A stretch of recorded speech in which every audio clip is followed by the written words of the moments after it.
Dear viewers, আজকের যে আলোচনার বিষয় তা হচ্ছে যে রাজনীতিতে যারা নতুন আসবে তাদের জন্য দুই একটি কথা বলতে চাই। আমি বড়দের জন্য কিছু বলতে পারবো না, এবং তারা যদি শোনেন তারা এটা আমার পরামর্শ বলে মনে করবেন না। আমি বড়দের জন্য এটা করছি না। আর বলার উদ্দেশ্য হচ্ছে যে বর্তমানে রাজনীতি যেভাবে কলুষিত হয়েছে, কারণ রাজনীতি কলুষিত নয়, রাজনীতিকে কলুষিত করছে মানুষ। এবং আমরা রাজনৈতিক আন্দোলনের মধ্যে দিয়েই কিন্তু ভারতবর্ষ আমরা স্বাধীন হয়েছি, এবং রাজনৈতিক পরিস্থিতির মধ্যে দিয়ে স্বাধীনতার পর আমরা অনেক কিছু অর্জন করেছি, আবার অনেক কিছু অর্জন করতে পারিনি। কিন্তু বর্তমান সময়ে দেখা যাচ্ছে যে আমরা দেশকে যে গণতন্ত্রের ভিত্তি রচনা করেছিলাম, সেই গণতন্ত্রের ভিত্তির উপর বারবার বিভিন্নভাবে আঘাত আসছে। একদিকে দুর্নীতি অপচয়, আর দুর্নীতি অপচয় কথা বলবার সাহস হচ্ছে এই কারণে আমার, যে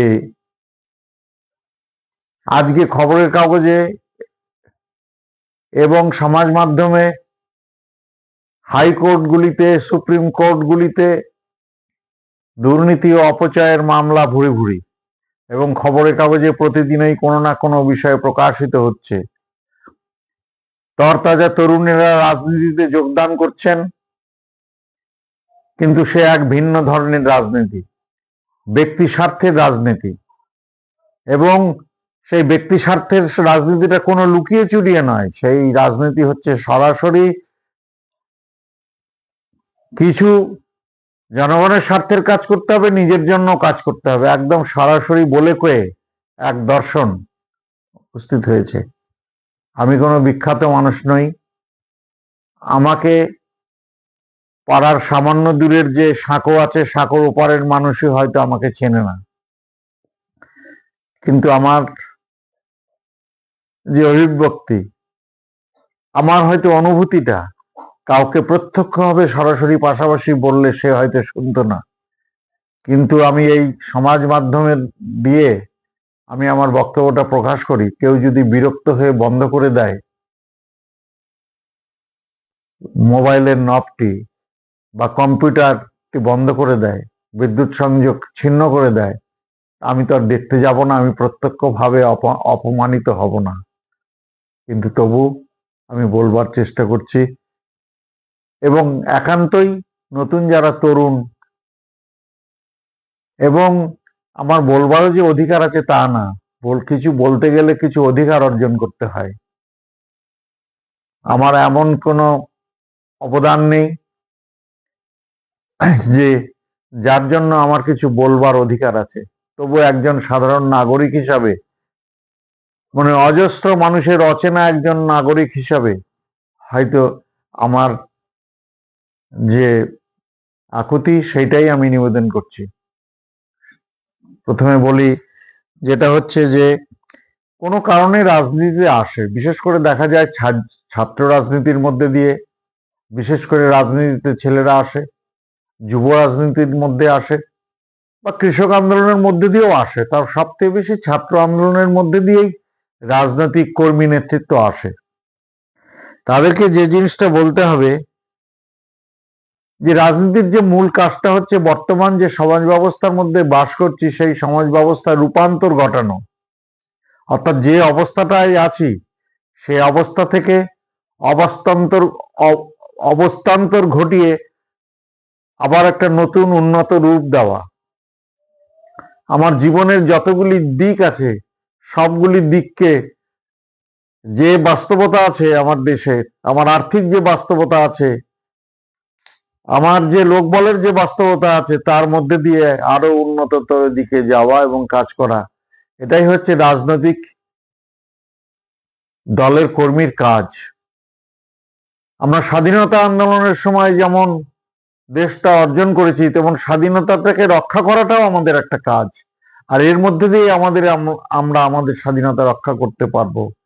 এই পৃথিবীর বুকে প্রতিনিয়ত যদি আমার দেশের উন্নতি না ঘটাতে পারি, প্রতিবেশী বা বিশ্বের দেশগুলি থেকে পিছিয়ে পড়তে পারি, তাহলে আমরা আমাদের মর্যাদা, আমাদের স্বাধীনতা গোটা পৃথিবীতে জগৎ মাঝারে শ্রেষ্ঠ আসনে লাভে যে কথা, সেই আসন আমরা গ্রহণ করতে পারবো না। কাজেই আমাদের সেই দিকে লক্ষ্য রাখতে হবে। প্রথমে জানা আমার দেশটা কেমন এবং দেশটা ভৌগোলিক অবস্থা কিরকম এবং রাজনৈতিক ব্যবস্থাপনা কিরকম আছে, প্রশাসনিক ব্যবস্থাপনাটা কিরকম আছে, সব জানলেই তো রূপান্তর করা যাবে। যা কিছু ভালো আছে তা যেমন ধরে রাখতে হবে, পাশাপাশি যা কিছু ভালো নয় তা পরিবর্তন ঘটাতে হবে। ডেমোগ্রাফিটা জানতে হবে, অর্থাৎ ধর্মগত, ভাষাগত এবং নৃগোষ্ঠীগত বিভিন্ন যে বিন্যাস আছে সেটাও জানা দরকার আছে, এবং তাদের যে সংস্কৃতি সে সম্পর্কে ধারণা থাকা উচিত। রাজনৈতিক কিছু পুঙ্খানুপুঙ্খ না হলেও মোটামুটি ধারণা থাকা উচিত, এবং দেশের অর্থনৈতিক অবস্থাটা কি জানা উচিত। এটি হচ্ছে সবচেয়ে বড় দিক, যে অর্থনৈতিক অবস্থাটা জানলে দেশের মধ্যে বৈষম্য আছে কিভাবে, স্বাস্থ্যে বৈষম্য আছে কিভাবে, শিক্ষায় বৈষম্য আছে কিভাবে, এবং অন্যান্য দিক দিয়ে কর্মসংস্থানের দিক দিয়ে বৈষম্য আছে কিভাবে, বেকারত্ব কতটা, সবকিছু জানা যাবে।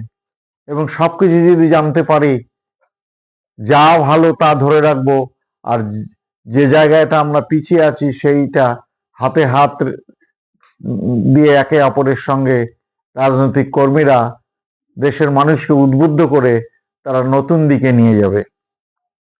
কৃষিতে অবস্থা কেমন আছে, দেশের কৃষি ব্যবস্থা কেমন, দেশের ভূমি সম্পর্ক কেমন আছে, দেশের কত ভাগ ভূমিহীন মানুষ, দেশের কত ভাগ ক্ষেত মজুর, কত ভাগ প্রান্তিক চাষি, কত ভাগ মধ্য চাষি, কত ভাগ অত্যন্ত ধনী চাষি, কতটা চাষবাস শিল্প যন্ত্র নির্ভর, কতটা চাষবাস মান্ধাতা আমলের যে অতি শ্রম নির্ভর চাষবাস তা আছে, জানা উচিত।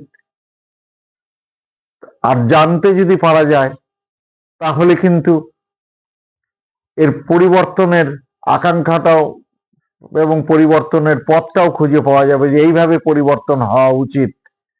এবং আমার খনিজ সম্পদ কতটা আছে, আমার কোন কোন খনিজ সম্পদ আছে, কোন কোন খনিজ সম্পদ নেই, আমার কোন কোন খনিজ সম্পদ রপ্তানি করতে পারি, কোন কোন সব খনিজ সম্পদকে আমার আমদানি করতে হয় দেশের মানুষের জীবন মানকে উন্নয়ন করার জন্য, দেশের মানুষের ভোগ জন্য, দেশের মানুষের দৈনন্দিন জীবনযাত্রাকে অব্যাহত রাখার জন্য। আমার শিল্পের কতটা বিকাশ ঘটেছে, শিল্পের যদি বিকাশ না ঘটে উন্নত চিকিৎসা ব্যবস্থা আমি দিতে পারবো না দেশের মানুষকে, শিল্পের যদি বিকাশ না ঘটে উন্নত পরিবহন ব্যবস্থা দিতে পারবো না, দূরকে নিকট দ্রুত করতে পারবো না, এবং শিক্ষার যে উপকরণগুলি হয় তা শিক্ষার উপকরণগুলি কিন্তু শিল্পের মাধ্যমে নির্মাণ হয়, তাও আমরা পারবো না। আমার পরিবহন ব্যবস্থায় কি উন্নতি আছে তা আমরা জানতে পারবো না, করতে পারবো না। তাহলে শিল্পের বিকাশ আমাদের ঘটাতে হবে। শিল্পের বিকাশ আমার কতটা ঘটেছে, কতটা শিল্পের বিকাশ ঘটতে পারেনি এ বিষয়ে কিন্তু পরিষ্কার ধারণা থাকা দরকার, এবং দেশের আমদানি রপ্তানি সম্পর্কে পরিষ্কার ধারণা থাকা দরকার। আমার আমদানিতে কতটা ঘাটতি আছে, আমার রপ্তানিতে কতটা আমি লাভবান, বা আমার কতটা ঘাটতি আছে, বৈদেশিক বাণিজ্যে আমার কতটা ঘাটতি আছে, তাতে আমার দেশের কতটা ক্ষতি হচ্ছে, কোন কোন বিষয়গুলি আমি দেশে আগামী দিনে রপ্তানি করতে পারি বা কোথা থেকে সহজে আনতে পারি, কম ভাড়ায় আনতে পারি, এবং এইসব যে কাজগুলি হচ্ছে সেগুলি দেখা দরকার। এবং সম্পদের অপচয়, দুর্নীতি যে আছে সেগুলি দেখা দরকার, এবং বৈষম্যের যে কারণগুলি আছে সেগুলি নির্ধারণ করা দরকার, এবং দেশের অভ্যন্তরে যে রাজনৈতিক দলগুলি আছে সেই দলগুলির রাজনৈতিক মতাদর্শ এবং তাদের ধারাবাহিক কার্যাবলীর ইতিহাস জানা দরকার। এবং নির্ভরতা তো রাজনৈতিক গণতান্ত্রিক ব্যবস্থায় রাজনৈতিক দলের মধ্যেই পরিবর্তন হবে। নতুন যারা রাজনীতিতে আসবেন নিশ্চয়ই তারা নতুন কোনো একটি রাজনৈতিক দলে অংশগ্রহণ করবেন, সেই ধারণা থাকা দরকার। আমরা বিদেশের কোন দেশের চাইতে এগিয়ে আছি, পিছিয়ে আছি, তা জানা দরকার। এবং এটা না করতে পারলে, যে আমরা প্রতিযোগিতার মধ্যে যদি না থাকি, তাহলে আমাদের দেশের উন্নয়নকে ত্বরান্বিত করতে পারবো না। আমার পৃথিবীতে আমার রাষ্ট্রের উপরে বৈদেশিক প্রভাব কতটা আছে, আমি কতটা প্রভাব ফেলতে পারছি, আমি কিভাবে প্রতিবেশী সহ বিশ্বের সঙ্গে শান্তিপূর্ণ সহবাসে বসবাস করতে পারছি, পিসফুল কোএক্সিস্টেন্স যেটাকে বলে, সেটার মধ্যে আছি। এবং রাজনৈতিক কর্মীর কিন্তু অত্যন্ত বিনম্রভাবে বলছি, আমি বিনম্রভাবে, এটা আমার উপদেশ নেবেন না, এটা অবশ্যই দরকার। সেটা হচ্ছে রাজনৈতিক কর্মীর এই বিষয়গুলি বললাম, এর জন্য কিন্তু অধ্যয়ন করা দরকার আছে, পড়াশোনার দরকার আছে, ধারাবাহিক অধ্যয়নের প্রয়োজনীয়তা আছে। এবং তার সঙ্গে সঙ্গে সাহিত্য যেমন পড়তে হবে, রাজনৈতিক সাহিত্য যেমন পড়তে হবে, বিশ্বের যে চলমান বিশ্বের যে সব রাজনৈতিক দর্শনগুলির অস্তিত্ব আছে বা আবিষ্কৃত হয়েছে তা যেমন জানতে হবে, তেমনি বিশ্বে যে চলমান ঘটনাবলী চলছে সেই চলমান ঘটনাবলীর মধ্যে দিয়ে কোথায় মানুষ এগিয়ে যাচ্ছে, কোথায় পিছিয়ে যাচ্ছে, কোথায় মানুষের মানবাধিকার খর্বিত হচ্ছে, দেশের অভ্যন্তরে দেশের মানবাধিকার খর্বিত হচ্ছে কিনা, এই সব বিষয়ে কিন্তু রাজনৈতিক কর্মীকে অবশ্যই কিন্তু হালনাগাদ থাকা দরকার। হয়তো বলতে পারেন, কোন কর্মী হয়তো বলতে পারে, আমার তো পারিবারিক যে কাজ আছে, চাপ আছে, তার মধ্যে দিয়ে আমি বড় কোনো নেতৃত্ব যেতে পারি নাই, কাজে আমার তো জানবার দরকার নাই। কিন্তু রাজনৈতিক কর্মী হলে যিনি হয়তো অনেক সময় দিতে পারেন, তাকেও যেমন জানতে হবে, যিনি তার পারিবারিক কাজকে এবং পরিবারকে রক্ষা করে যতটুকু কাজে অংশগ্রহণ করেন, যে স্তরে যতটুকুই দায়িত্ব পালন না করেন, তাকেও জানতে হবে। জানতে হবে সমানভাবে সবাইকেই, কিন্তু যিনি সময় বেশি দিতে পারেন তিনি সময় বেশি দেবেন, তিনি বড় দায়িত্ব নেবেন।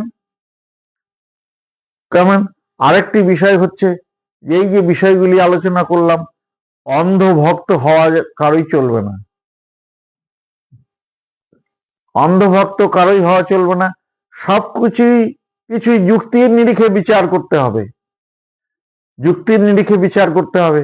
যুক্তির নিরিখে যদি বিচার না করতে পারি, যে দলে অবস্থান করব, আমি যদি সরকারি দলের কর্মী হই, আমার যে সরকার সে মানবাধিকার লঙ্ঘন করছে কিনা, দেশের অর্থনীতির অপচয় করছে কিনা, দুর্নীতির সঙ্গে যুক্ত হয়েছে কিনা নেতৃত্ব,